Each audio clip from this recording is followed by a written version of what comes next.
I started painting with watercolors because I wanted to save space in my tiny dorm room at university.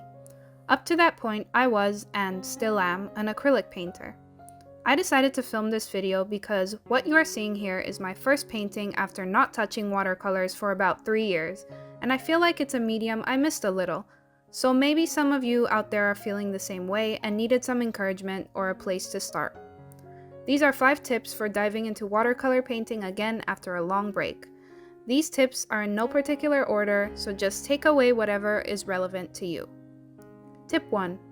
Look for inspiration.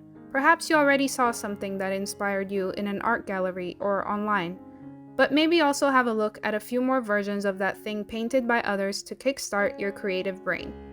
Staring at a blank sheet in front of you with nothing prepped in your mind makes the process of starting a lot harder. Tip 2.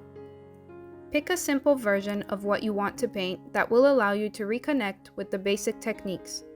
Some options could be florals, fruits, or a landscape like I did here.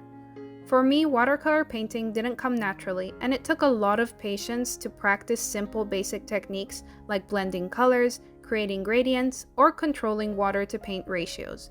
Use this simple thing you picked to remember your painting style once again. Tip 3. It doesn't matter in the grand scheme of things if you make mistakes. I would watch countless videos telling me what the best way is to use this medium, and there are countless thumbnails out there with big red X's that say it's wrong to paint a certain way. While you should consider what techniques could work best and look good, this is your reminder that there is no wrong way to paint.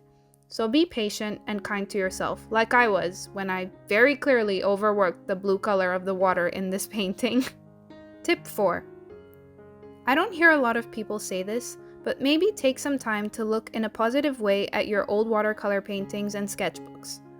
It could help remind you why you enjoyed it so much in the first place and motivate yourself to pick up that brush again, because no one is as good a motivator for you as you are for yourself. Tip 5. Once you finished your painting, try not to be angry with it. You spent a lot of time apart from your brushes and paints, and it's okay that you couldn't completely get every detail the way you wanted it. You know that painting takes practice, so look forward to the next time you can learn more and grow in your artistic journey. As for my painting, I totally forgot that this water brush pen I was using was completely infested with sparkles from when I was using my pearly iridescent watercolor paints 3 years ago. So my painting is all filled with sparkles that I only noticed after I finished. Happy accident. I'll see you in the next one. You know.